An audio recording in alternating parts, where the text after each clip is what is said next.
৮ বছরের একটা বাচ্চা ছেলে ১ টাকার একটা কয়েন হাতে নিয়ে দোকানে গিয়ে বলল, আপনার দোকানে কি আল্লাহকে পাওয়া যাবে? দোকানদার একথা শুনে কয়েনটি ছুঁড়ে ফেলে দিয়ে তাড়িয়ে দিল ছেলেটিকে। ছেলেটি পাশের দোকানে গিয়ে ১ টাকা দিয়ে চুপচাপ দাঁড়িয়ে রইল। দোকানি বলল, এই ছেলে, ১ টাকা দিয়ে কি চাও তুমি? ছেলেটি বলল, আমি আল্লাহকে চাই। আপনার দোকানে আছে?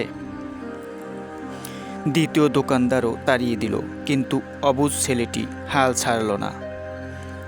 একটার পর একটা দোকানে ঘুরতে লাগলো।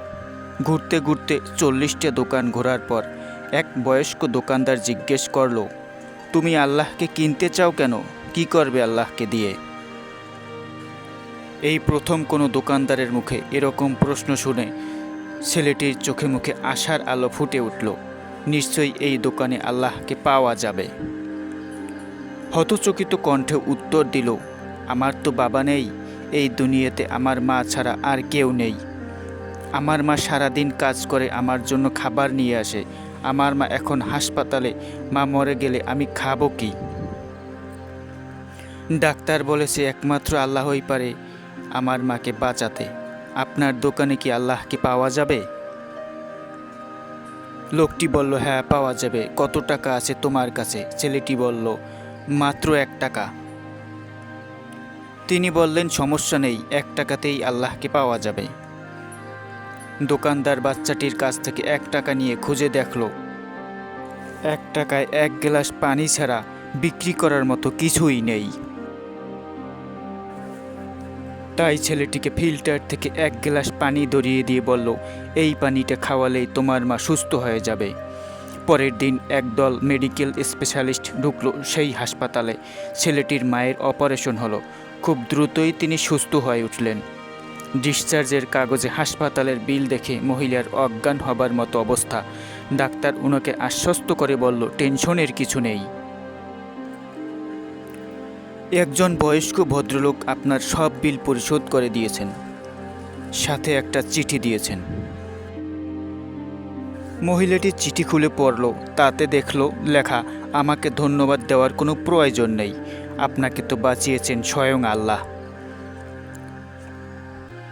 আমি তো শুধু উছিলা মাত্র, বরং ধন্যবাদ দিলে দিন আপনার অবুঝ বাচ্চাটিকে, যে ১ টাকা হাতে নিয়ে অবুঝের মতো আল্লাহকে খুঁজে বেরিয়েছে। তার বুক ভরা বিশ্বাস ছিল একমাত্র আল্লাহই পারে আপনাকে বাঁচাতে। এর নামই বিশ্বাস, এর নামই ঈমান। আল্লাহকে খুঁজে পেতে কোটি টাকা দান খয়রাত করতে হয় না। বিশ্বাস নিয়ে মন থেকে খুঁজলে ১ টাকাতেও পাওয়া যায়। বইয়ের পাতা মানুষকে যা শিক্ষা দেয়, জীবনের পাতা তার থেকেও অনেক বেশি কিছু শিখিয়ে দিয়ে যায়। জন্ম নেওয়াটা ভাগ্যের ব্যাপার, মৃত্যু হওয়া সময়ের ব্যাপার, কিন্তু মৃত্যুর পরেও মানুষের মনে বেঁচে থাকা কর্মের ব্যাপার।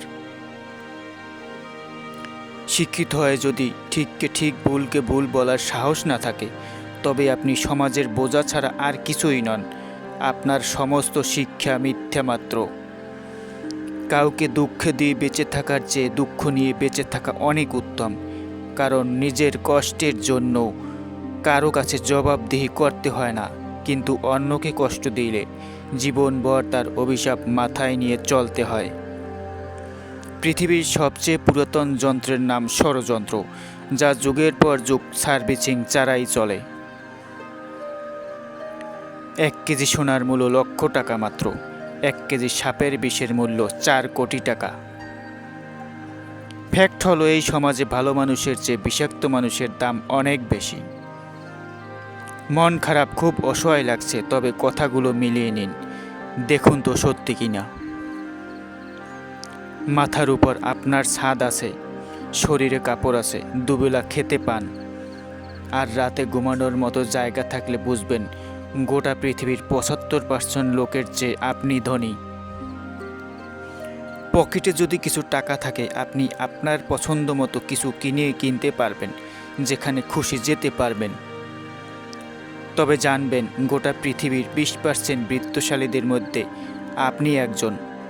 সুস্থ সবল রোগবিহীন শরীর নিয়ে যদি আপনি আজকের দিনটাতে বাঁচতে পারেন, ভাববেন পৃথিবীর লক্ষ লক্ষ মানুষের মধ্যে আপনি ভাগ্যবান। জীবনটা পাওয়া না পাওয়ার হিসেব মিলানোর স্থান নয়। আসুন আজ থেকে অভিযোগ না করে উপভোগ করি জীবনটাকে। পৃথিবীতে সবচেয়ে সুন্দর দৃশ্য হলো কাউকে হাসতে দেখা।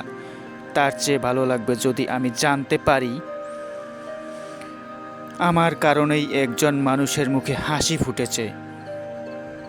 প্রয়োজনের চেয়ে বেশি সঞ্চয় করেছি, তবে টাকা নয়, কিছু বাস্তব অভিজ্ঞতা। 3 জায়গায় কখনো নরম হবেন না। 1, সত্যি কথা বলতে। 2, বাবা মাকে কেউ গালি দিলে। 3, নিজের স্ত্রীর ব্যাপারে। কাউকে ঠকিয়ে নিজেকে সুখী ভাবছো, ভুল ভাবছো। সময়ের ব্যবধানে তুমিও একদিন ঠকে যাবে। এটা বাস্তব সত্য। অর্থ যেখানে নেই, ভালোবাসা সেখানে দুর্লভ। সাপ তার নিজের দাঁতেই বিষ রাখে, কুকুর তার বিষ রাখে জিভে, কাকড়া বিষ রাখে বিষ লোপে রাখে, কিন্তু মানুষই একমাত্র যে কিনা বিষ নিজের অন্তরে রাখে। ভিডিওটি ভালো লাগলে সাবস্ক্রাইব করে পাশে থাকার অনুরোধ করছি।